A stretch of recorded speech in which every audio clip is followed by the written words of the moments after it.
मैं उसको अच्छी तरह से जानती हूँ। अम्मी ने मुझको इतनी सुनाए कि मैं खून के आंसू रोने लगी। आखिरकार कमरे में बंद हुई। तभी फोन की घंटी बजी। मनसब का फोन था। उसने कहा, सैयद ही इंगलियों से घी नहीं निकलेगा। हमारे बुजुर्ग यूं मानने वाले नहीं हैं। मैं किसी कीमत आसिया से शादी नहीं करूंगा, और तुम अपनी इस्मत का गौहर मेरे हवाले कर चुकी हो, तो बेहतर है कि शादी भी मुझसे कर लो।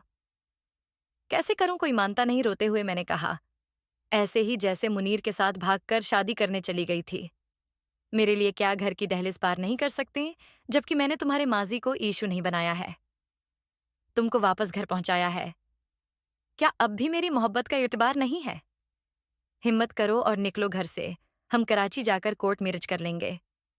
गरज वो मुझे इकसाता रहा और मुझे माँ की बातें याद आ रही थीं। तब बन सोचे समझे मैंने कह दिया कि मैं आ जाऊं की जगह बता दो। उसने वक्त और जगह बता दी और कहा कि मैं लेने आ जाऊंगा। घबराना नहीं आसिया से छुटकारा पाने का। बस यही एक तरीका है। मेरे दिल में भी सौतीली माँ के खिलाफ इंतकाम की आग भड़क रही थी, क्योंकि उन्होंने मुझे बहुत सताया और रुलाया था। बहुत गंदी गंदी गालियों से नवाजा था। बेइज्जती और अहांत करने में कोई कसर ना छोड़ी थी। रात को मैं निकल गई। गरचा ज़मीर मलामत करता रहा। सारा दिन यही सोचती जाती थी कि जो मैं कर रही हूँ ठीक है। जब गाड़ी कराची के स्टेशन पर रखी, मैंने इधर उधर देखा। मनसिब मुझे कहीं दिखाई न दिया। 2 घंटे में प्लेटफार्म पर खड़ी उसकी राह तकती रही, इधर उधर टहलती रही। दो नौजवान काफी देर से मुझे देख रहे थे। मेरे करीब आ गए और आंख मारकर बोले, हमारे साथ चलोगी? मैं घबरा गई। पसीने पसीने हो गई तो वो कहकाए लगाने लगे कि यार वो नहीं आया जिसके लिए ये भाग कर आई है। ऐसा ही लगता, दूसरे ने कहा, तो चलेगी हमारे साथ? हा हा हा। उनके कहकाए मेरा पीछा करने लगे। शाम होने वाली थी और लोग अजीब अजीब नजरों से मेरी तरफ देख रहे थे। काफी देर हो चुकी थी। मैंने सोचा, शायद अब वो नहीं आएगा।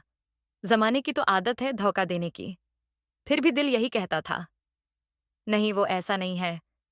अब मैं सोच रही थी कि अगर मनसिब नहीं आया तो मुझे वापस जाना पड़ेगा, मगर मैं किस मना से घर वालों का सामना करूंगी? खास तौर पर अपने वालिद को क्या मुना दिखाऊंगी कि जिन्होंने पहली गलती पर मुझे माफ कर दिया था। हालांकि उनकी इज्जत नीलाम होते होते रह गई थी।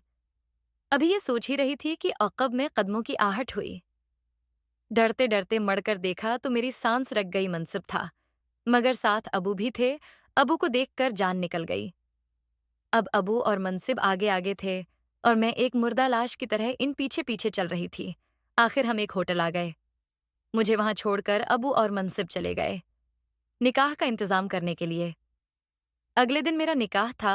अबू ने खुद मेरा निकाह मनसिब से कराया और मुझे उसके हवाले करके खुद घर वापस चले गए। उन्होंने घर जाकर उम्मी को कुछ न बताया कि क्या हुआ है। जानते थे कि उम्मी न सिर्फ हंगामा बर्पा कर देंगी, बल्कि अबू से इस उम्र में तलाक मांग लेंगी कि मैंने उनकी भाभी के होने वाले सरताज को अपने सिर पर सजा लिया था। काफी दिन बाद एक रोज दरवाजा बजा। मैंने खोला, सामने भाई खड़ा था। मुझे धक्का दिया। मैं करते करते बच्ची। मनसिब ने संभाल लिया। भाई चला रहा था कि मैं तुझे जिंदा न छोड़ूंगा, तेरी लाश लेकर जाऊंगा। मनसिब ने उसको रोकना चाहा, समझाना चाहा, मगर वो ना रका। तब मनसिब ने मेरे भाई को बता दिया कि उसका और मेरा बंधन आपके वालिद साहब की रजामंदी से हुआ है, और तस्वीर उसको दिखा दी, जिसमें मेरा और मनसिब का निकाह हो रहा था, और अबू भी इस तस्वीर में मौजूद थे। भाई का गुस्सा थम गया। मनसिब ने कहा, ये सब तुम्हारे वालिद साहब की मंसूबा बंदी से हुआ है, क्योंकि तुम्हारी वालदा किसी सूरत न मानती थी तो ऐसा करना पड़ा। भाई खामोश होकर लौट गया, लेकिन फिर कभी मेरे दरवाजे पर नहीं आया। इस वाकया के कुछ उरसा बाद अबू फौत हो गए। उम्मी को असल हकीकत पता चल चुकी है। मैं शब वो रोज उनका इंतजार करती हूँ, लेकिन वो नहीं आते। शायद उन्होंने मेरी सूरत न देखने की कसम खा ली है।